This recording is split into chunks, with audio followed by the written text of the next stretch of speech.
Merci, Monsieur le Président. Je remercie moi aussi Madame Foster pour son travail qui est toujours intéressant et toujours très constructif, même si nous avons de profonds désaccords sur les politiques européennes. En tant que député français, moi je constate que la concurrence libre et non faussée qui est promue par la Commission est un leurre qui entraîne quotidiennement des suppressions d'emplois, un nivellement par le bas des normes de sécurité et des protections sociales. En l'occurrence, le secteur des transports est un cas d'école et il aurait été logique de le souligner dans l'avis qui sera rendu à la Commission des affaires économiques.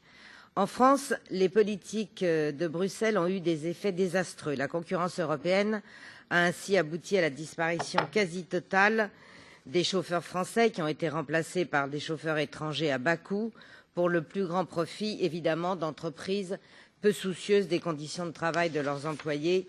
Cette logique, qui est celle finalement des pavillons de complaisance, prévaut dans d'autres secteurs de transport. Le secteur aérien et le secteur maritime en font les frais sous le faux prétexte que c'est au bénéfice des voyageurs, réduits ici au seul rôle de consommateurs. Que penser par exemple des prises de participation étrangères dans nombre d'entreprises européennes? Alitalia, qui a été rachetée par Qatar Airways, Norbert d'Entresangles par le transporteur américain XPO, Le Pirée par le groupe chinois COSCO, pour ne citer que cela.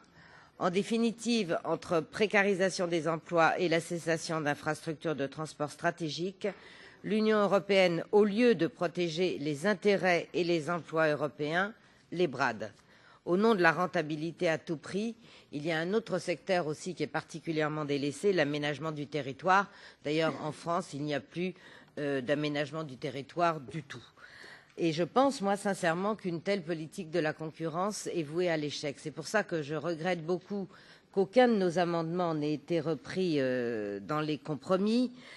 Par exemple, je n'en cite un qui visait, et je n'en cite que quelques-uns, qui visait à exiger que les éventuels accords extérieurs qui seront négociés par la Commission soient approuvés en toute transparence, au moins par les parlements nationaux. Merci.